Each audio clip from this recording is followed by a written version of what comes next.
what they did to your family, you're lucky to make it out alive. Streaming on Peacock. These men are going to come after me. Taking them out is my only chance. Put a bullet in her head. From the co-creator of Ozark. Looks like a family was running drugs. Execution-style killing, it's rare for the Keys. And it leads on who they might have been running for.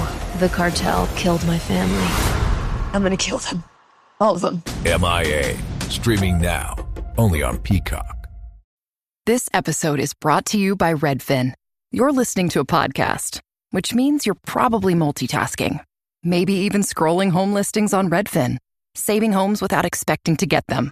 But Redfin isn't just built for endless browsing. It's built to help you find and own a home. With agents who close twice as many deals, when you find the one, you've got a real shot at getting it. Get started at redfin.com. Own the dream. Now at McDonald's, a McDouble is $2.50, so you can get your gym gains on. Or just get lunch for only $2.50. Get more value on the under $3 menu. Limited time only. Prices and participation may vary. Prices may be higher for delivery. Ba-da-ba-ba-ba. Hi there, I'm Hannes of Kiss and Dynamite, and you're listening to The Hook Rocks podcast by Jay.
What's happening, everyone? Welcome back to another episode of The Hook Rocks. I'm your host, Jay Scott. We are the ultimate rock community podcast. We are also on PantheonPodcast.com, the great network of music-related podcasts.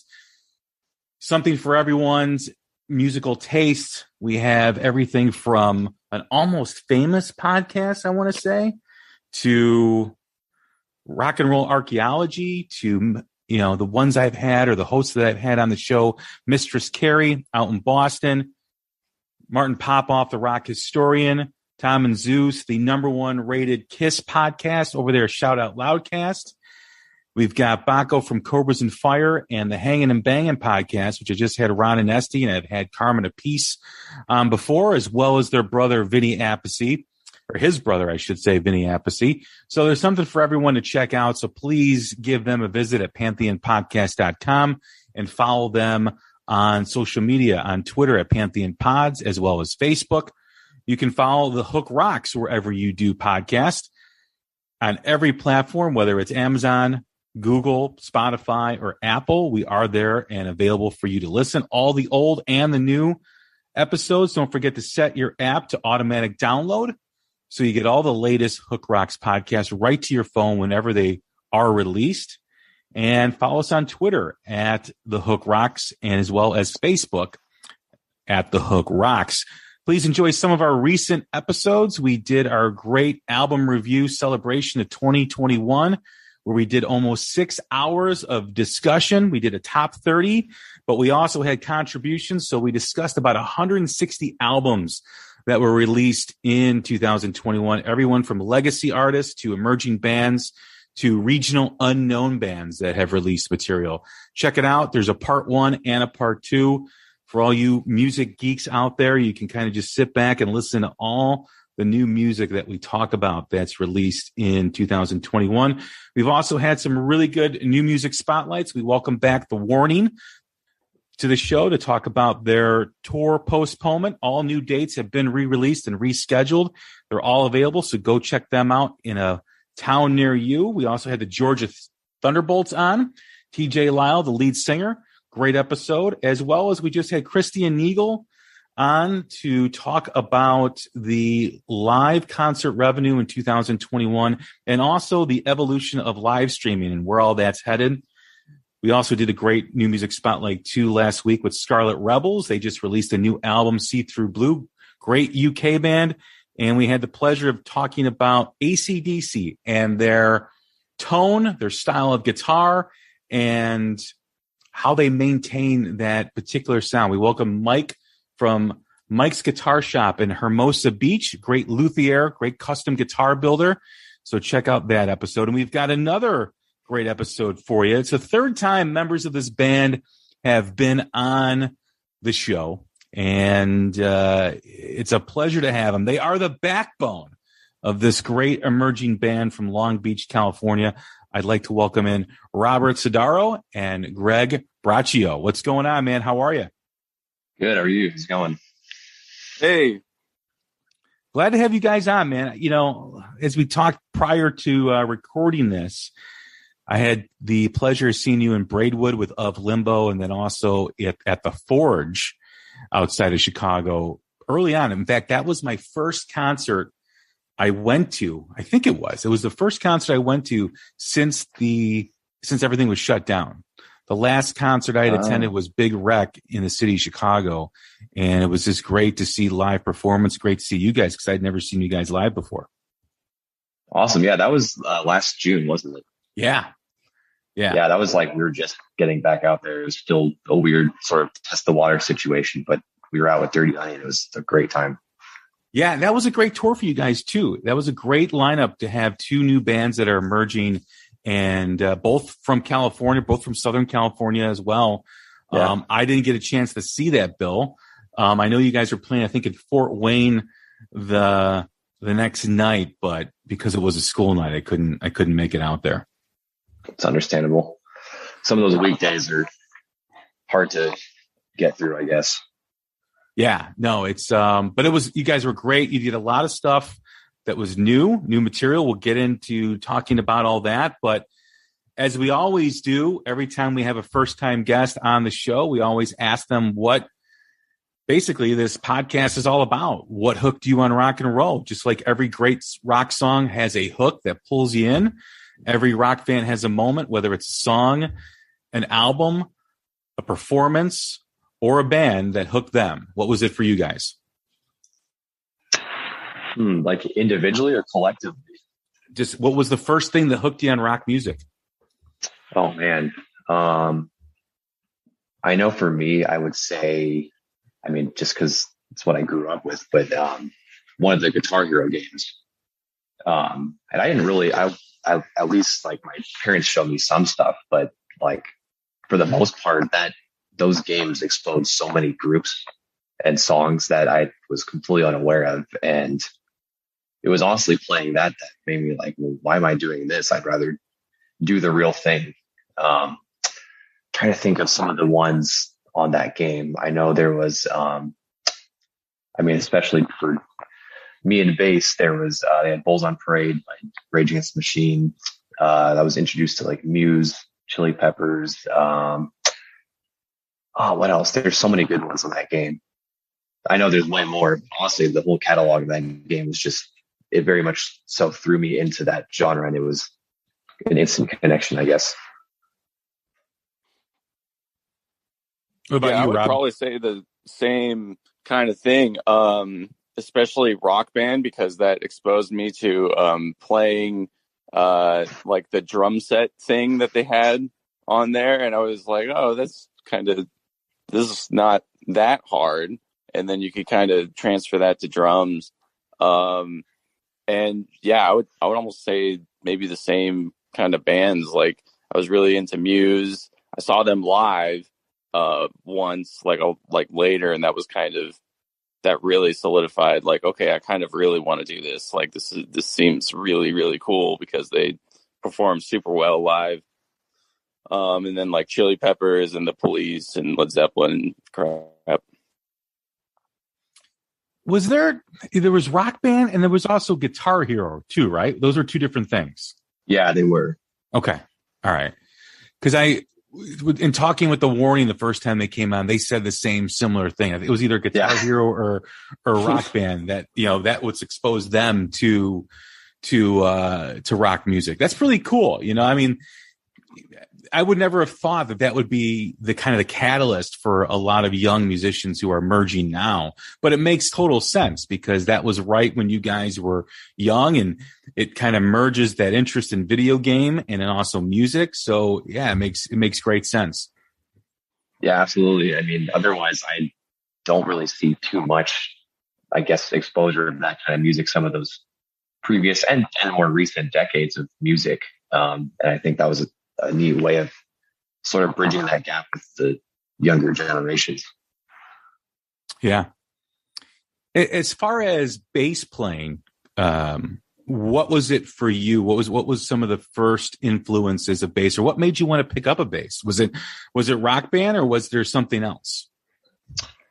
I mean, the game got me more so into the genre and the types of music, but as far as bass, I remember when I was, I don't know, like 9 or 10, I might have tried guitar temporarily and I just wasn't really that into it. I had so many friends that like all played guitar, and I was like, well, if everyone's playing guitar and doing the same thing, like I want to do something a little bit different. And I think it was I was going into the 8th grade, middle school, and the school band, I know the guy that was previously in 8th grade had just graduated, and a friend of mine said like, oh, they're looking for someone to play bass for the school band essentially. And I thought I would try it. So that was pretty much my introduction to that. And ever since I've just stuck with it. How about in terms of influences? What were some of the early bass players that you gravitated towards? Definitely. I know the first one, like I was saying, from the game, especially Tim Comerford from Rage. I was just fascinated with how it almost sounded like another guitar. It was just like the sounds of it were so expansive, and it very much so stood out to me. Same with Muse, same with Chili Peppers. Actually, I know they had Black Sabbath on that game too, so I was definitely into Geezer as well, and was and still is a huge John Paul Jones fan, Led Zeppelin, all sorts of stuff, but mostly around those kind of areas, genres. Yeah, John Paul Jones is so like sneaky good. It's like he's not one of those. That's the perfect way to say it. Yeah. Like, actually it sits in there in a way where you don't realize how much, like, honestly, genius is going on. And then when you really pay attention, it's like, wow. Yeah. I think it's almost more impressive than it's not so in your face. You have to kind of look for it, I guess, or listen for it more. And the fact that Bonham played with what Page was doing, right? For the most part. Mm-hmm. Yeah. I mean, John Paul Jones, that could be a challenge for a bass player to kind of figure it out what the drummer's doing and how he's playing to the lead guitarist. And the bass player's kind of got to pick where he plays. That's remarkable to do that. Yeah. I would say, it makes sense just because of our group and how it is, just it being an instrumental trio. I've always been drawn to those guys that only have one guitar player in their group, because it's definitely a different skill set to be sort of merging the gap between drums and guitar and not having a rhythm guitar player, which I personally enjoy because it gives me more freedom to kind of do more than just the basic root stuff. Right. How about you, Robert? What was it for you? What were some of the first, what drew you? You mentioned what drew you to the drums, which was the Rock Band and playing that, but what were some of the early drummers that influenced you? Yeah, it was more so like, it was just the Rock Band thing made it so that, I literally just have to hit stuff at the right time. That's it. So it made me realize that I could just hop on a drum set and do the same thing. It's like, oh, I have a beat. And it was just kind of easier than I thought. Probably Stuart Copeland, even though I wasn't really capable of playing a lot of the stuff that he would play. Back then, I thought that I was playing the right thing. And then later I'm like, oh, wow, there's actually a lot more going on with Stuart than I really thought. And I would say Bonham, a lot of Chad Smith. I really, like, in the early stages, like, I was really into Red Hot Chili Peppers and just grooving along to whatever they were doing.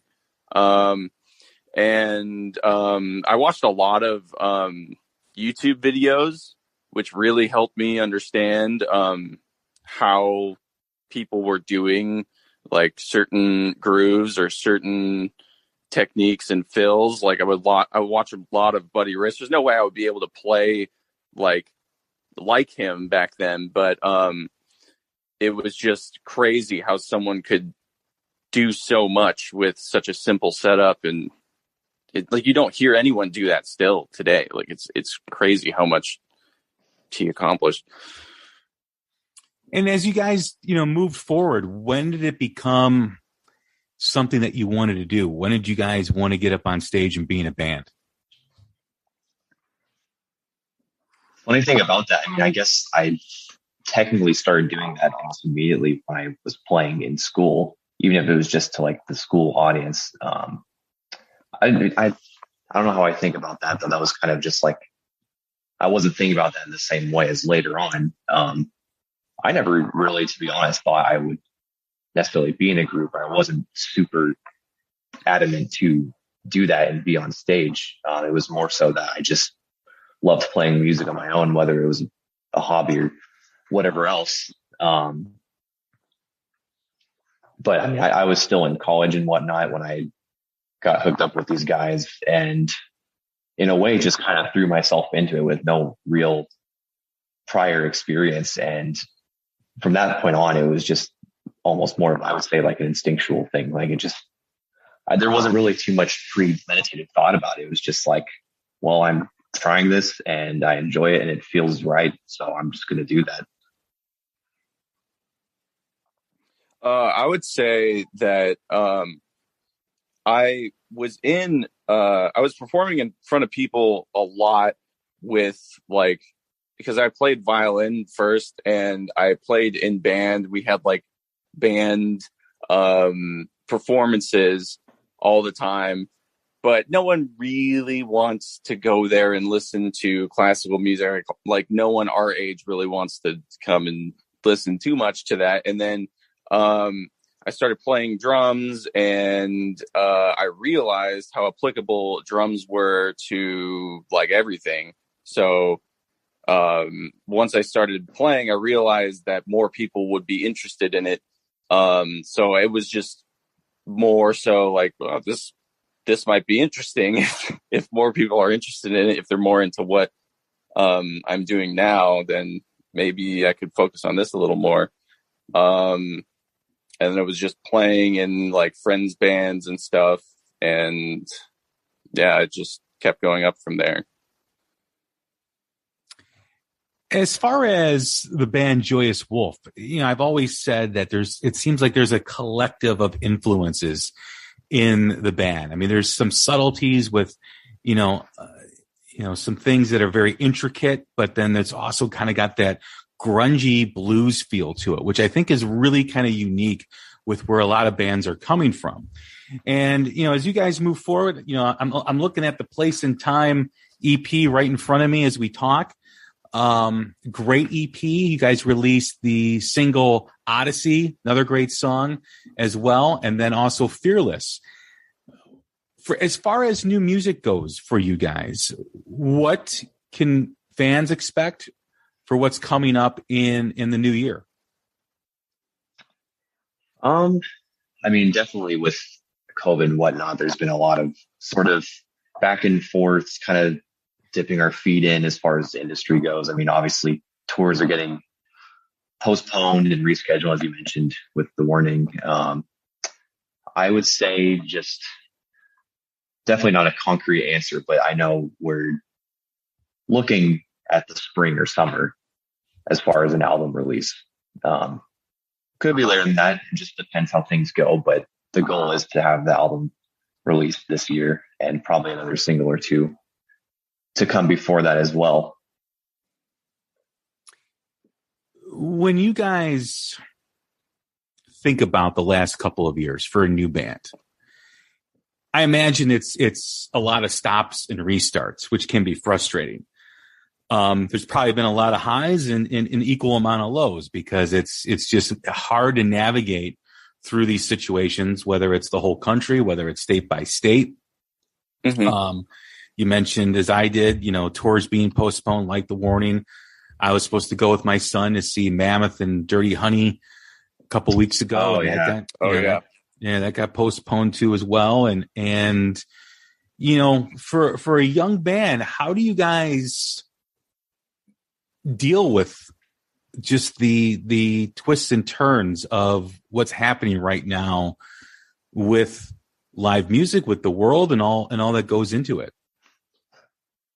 I mean, it's hard to say. I know when it first started happening, everyone was just very much literally on lockdown and not really sure where to go with it. Obviously, there wasn't as much information about it as there is now. And thankfully, a lot of 2020, we had that time to write pretty much the whole album.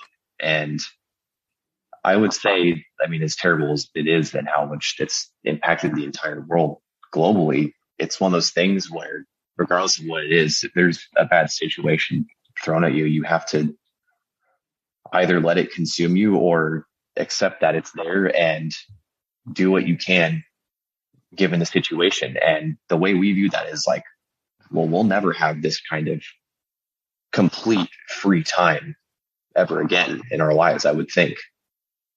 Unless there's another one in 10, 20 years, hopefully not.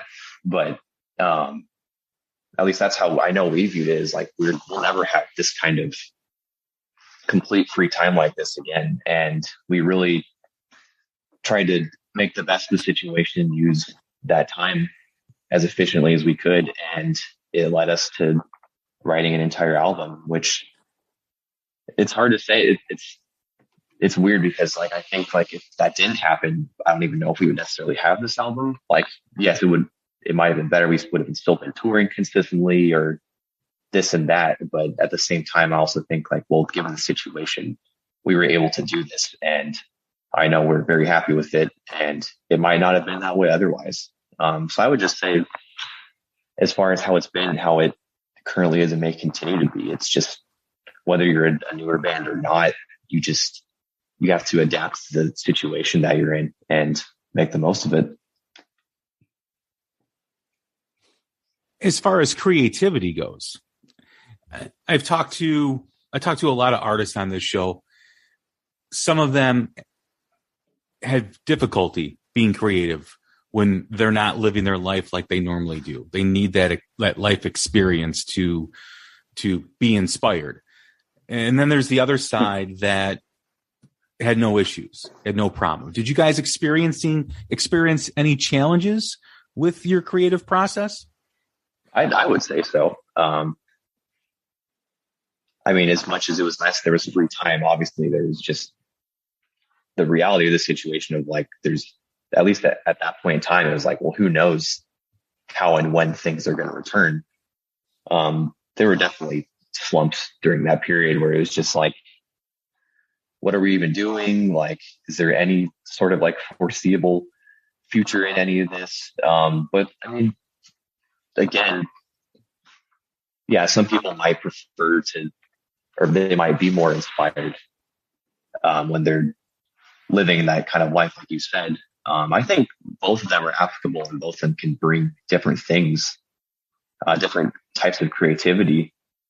I know if we were possibly like if we had an idea we came up with on the road, it might be different than something we did when we're just all at home in that situation. So yeah, I would say there was a bit of both. There were definitely some time where it was just like, what is even happening right now? I have no idea. And then other times it was like, well, we have all this time to really iron things out the way we want to. And at the end of the day, it got us to what we wanted to achieve as far as an album goes. So, yeah, it's kind of like a mixed bag. Like, I think we were so used to touring, and we were just touring a lot, and kind of doing whatever was thrown our way.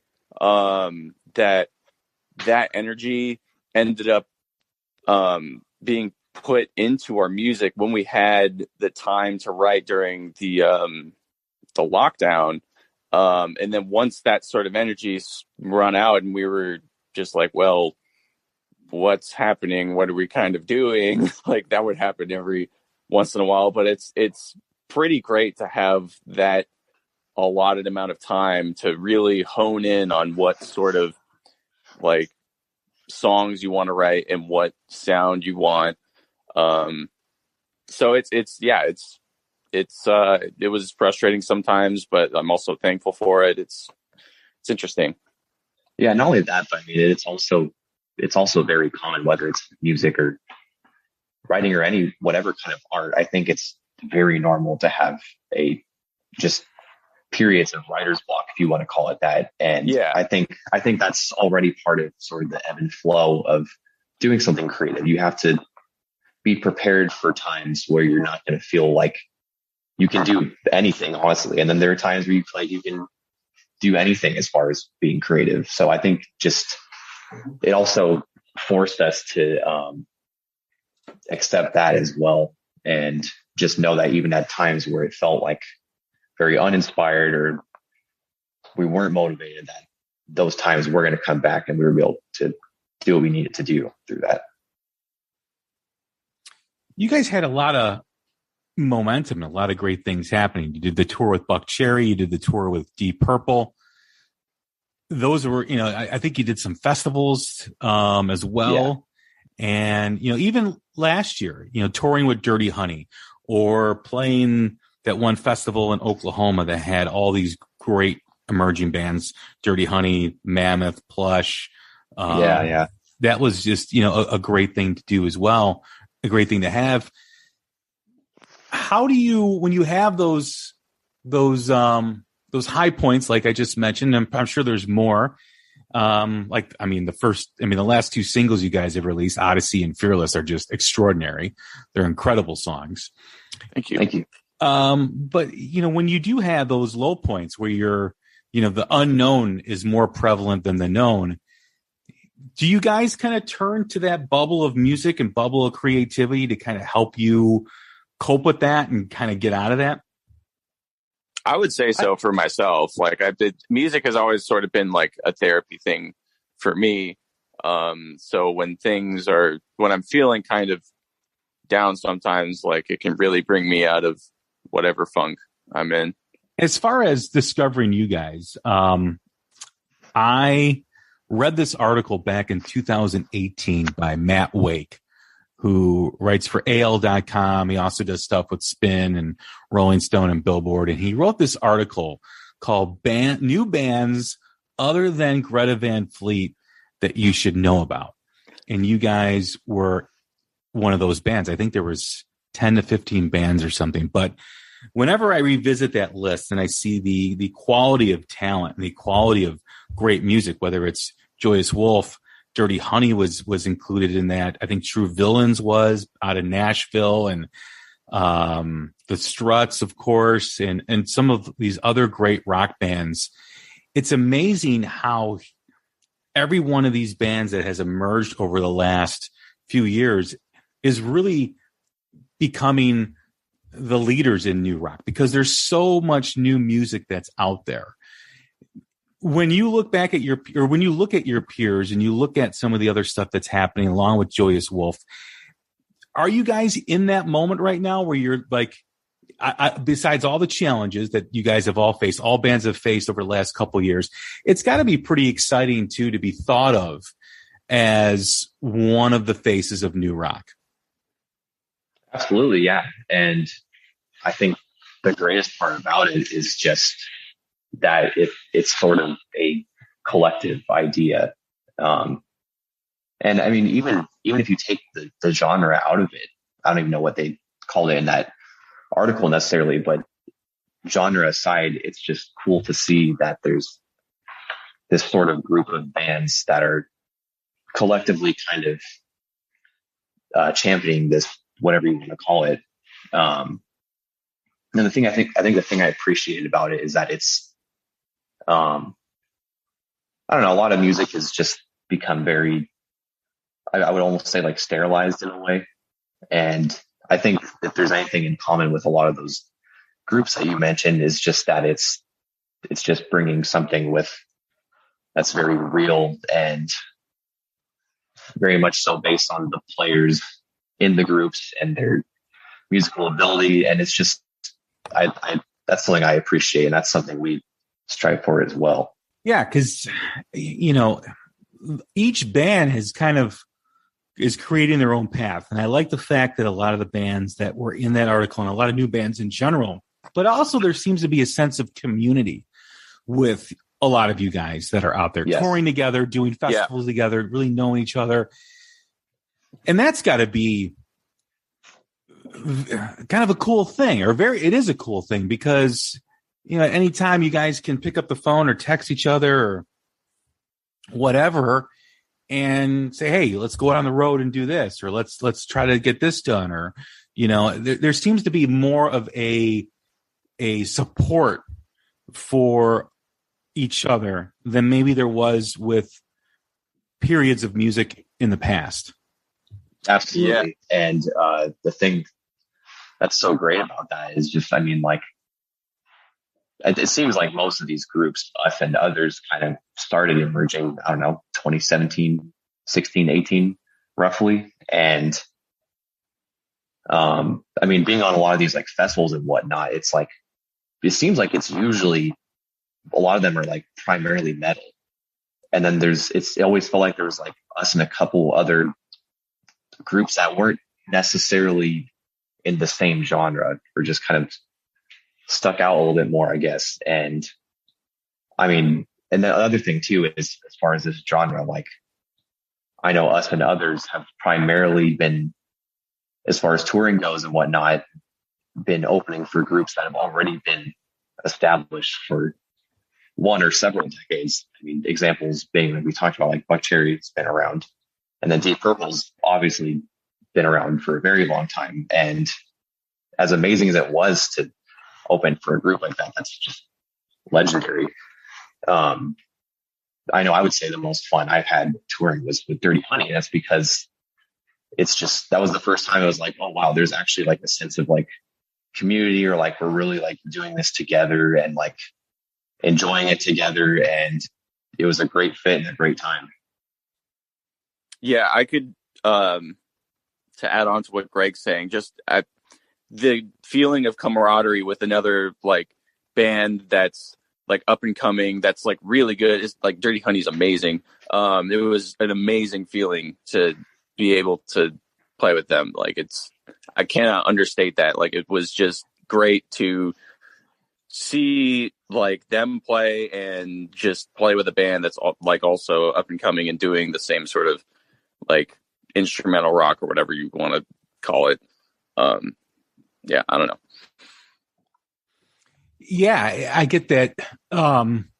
From a lot of the bands that I see, a lot of the newer bands, is that, following their social media or seeing how they interact with each other.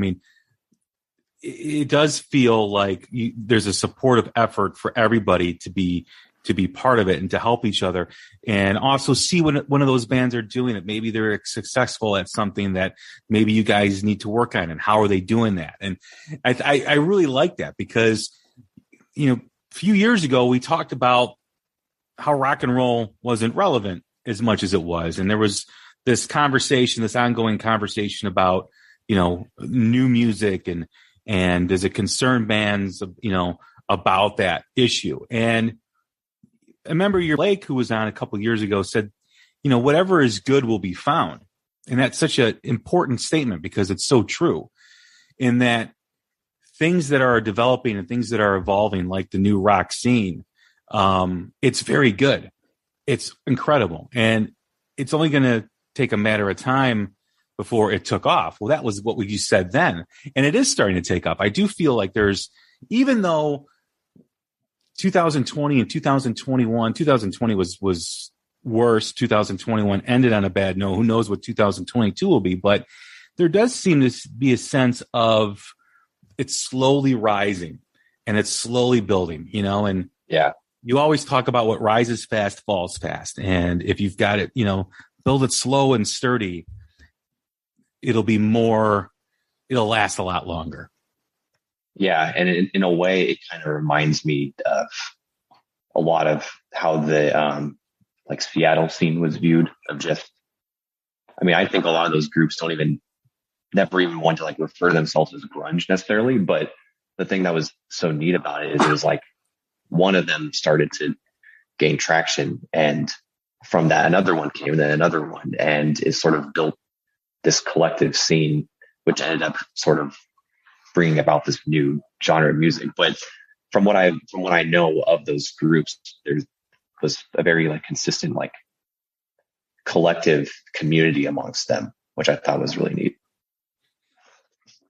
Yeah, I was going to mention that. You know, the new emerging rock scene is very reminiscent to that Seattle scene that grew out of the glam scene of LA in the 80s. You know, you know, things got so far removed of what the actual music was. Because, you know, when that scene first started in the 80s, you know, the bands coming out of LA, they were supportive of each other for the most part. You can, everyone from Van Halen to Motley Crue and all these other bands. But as it kept going, it just got farther and farther away of what the essence of it was. Then, you know, this grunge scene came out with, you know, Nirvana really being the first one to break through, and Pearl Jam, and, you know, the rest was history with Soundgarden, Alice in Chains, and others. But you're right. I mean, it was a very much more communal atmosphere from those bands, where it may have started that way in previous generations, but it became very fractured after a while with the 70s and the 80s. Yeah. As far as the, you know, creating, is there anything that you guys feel with the new music coming that you guys have evolved? You know, where is probably the biggest area of evolution in your creativity for the band and for yourselves individually? I would definitely say songwriting, and along with songwriting or related songwriting, I guess showing more strength and having that really, because I mean, we all are very guilty of just loving to just jam whatever. It could go on for hours. Like, it doesn't have to be anything. But the other thing that was great about 2020 and the lockdown time is it really forced us to be focused on the songwriting element. And also, unlike other times where we were in between tours and recording, it was like very fast paced. And in a way, I almost felt like we never had as much of that time to really like sit down and take the time to figure out what we wanted to do as far as songwriting. It was very fast paced. It's like, you're on a schedule, you're on a timeline. This has to be done and recorded by then. And then right after that, you're touring again, which I enjoyed the fast paced aspect of it as well. But I think it was really nice for us to have the time, almost like too much time as we needed to really work out things the way we wanted to, especially too, because it was really just, we weren't seeing anyone during lockdown besides each other. And it gave us the time to really focus on that. When you think of that creative process and you think about the EP that you released a couple years ago, and now you have these, you know, like I said, Odyssey and Fearless, and now with the new material, which you guys predominantly played over the summer,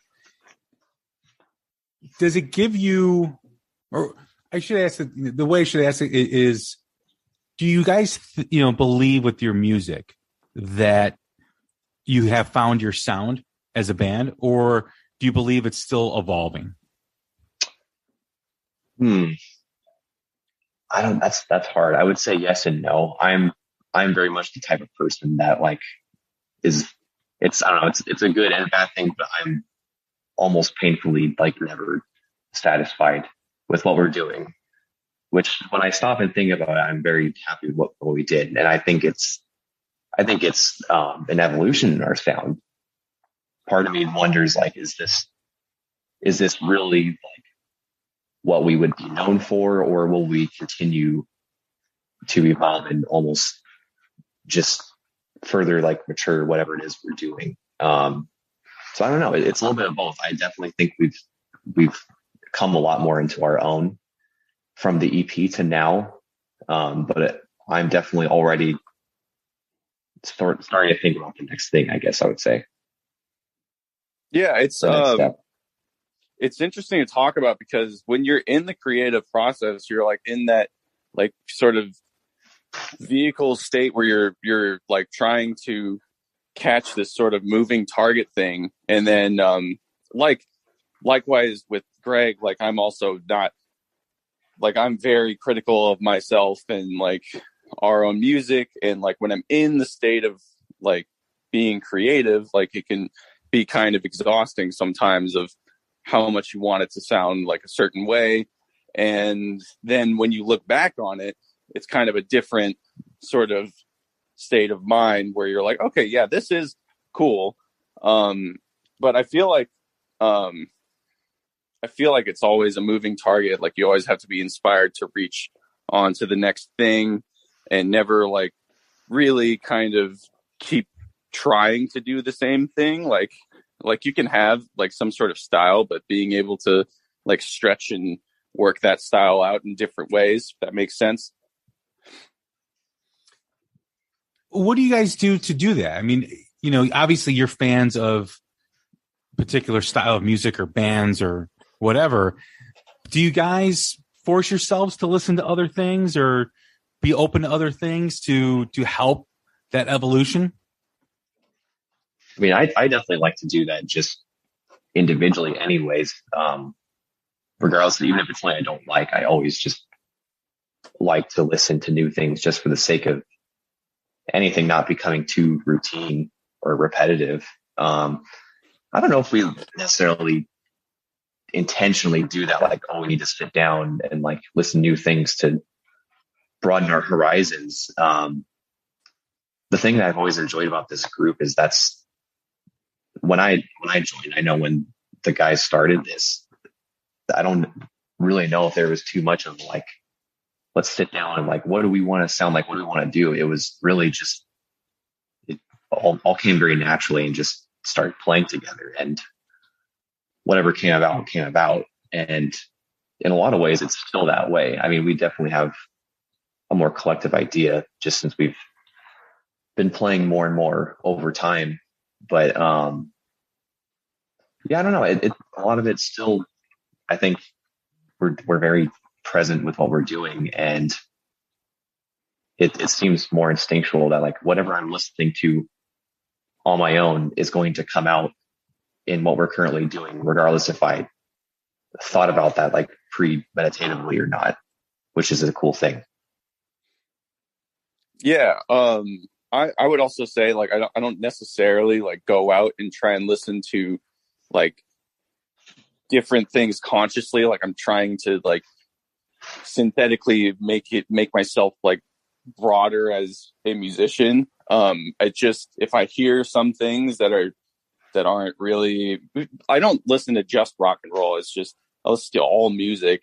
So like when I listen to how different genres groove with their drums, I'm like, oh, that's interesting, because then you can kind of see some similarities in different genres, even though they have completely different drum sounds. Like one's like a real drummer, one's sampled like drums, programmed drums or something. I find it really fun to sort of, it's just fun to listen to other genres and figure out how they groove.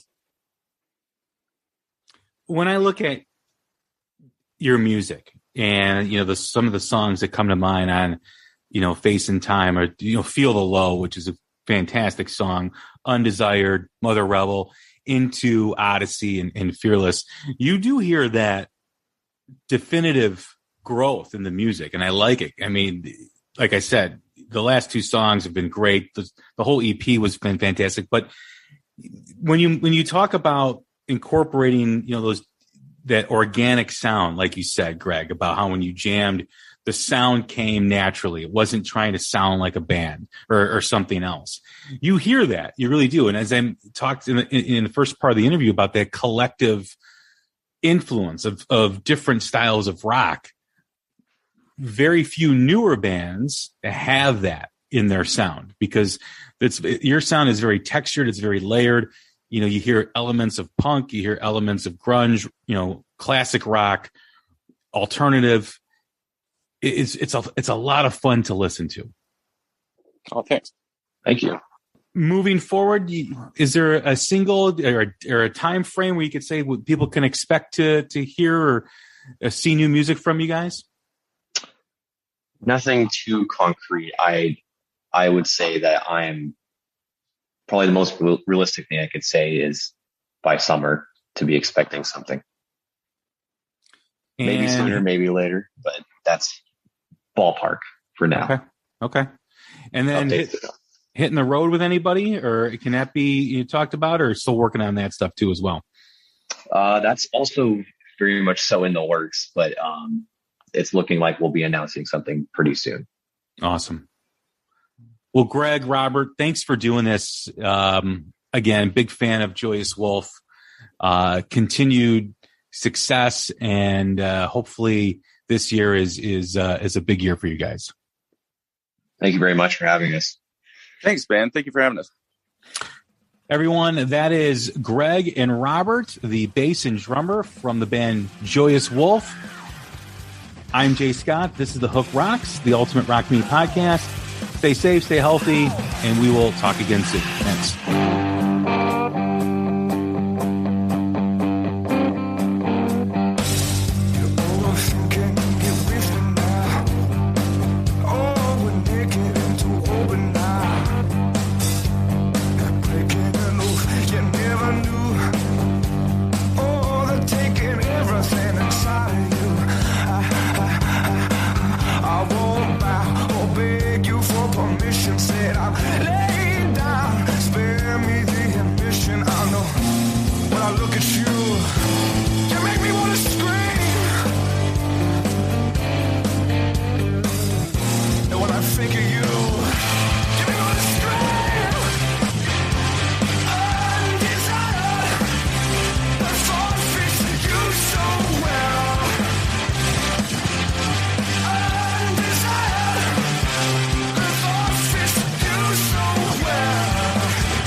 Ryan Reynolds here from Mint Mobile.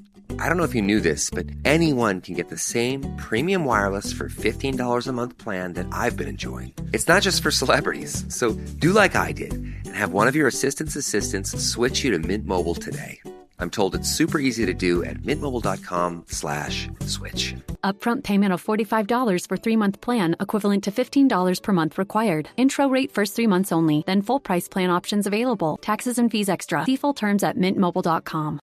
300 Favorite Albums with James Campion. I don't think there's an album I know better front to back. I learned how to play guitar to a lot of these songs. If I could pick one record to hand someone and say this is what it feels like to be a woman, it would be this record. You know, the engineer that was recording the album for us was a novice engineer. He was really the janitor. The first half of these sessions for the album were totally improvisatory in the sense that they went into the studio and just dealt with whatever happened. There was space that was left for these listeners to kind of discover it for themselves. That they would say, yeah, my parents listened to it, but I had to build my own relationship to it. Happiness, good living, peace, love, rock and roll. I just feel like this album is such a wonderful translation of that concept. People understood they were in a world historical moment, and it felt like it was going to last forever. In fact, the infinite spaces that they explored in The Giant Now is part of what made that explosion so huge.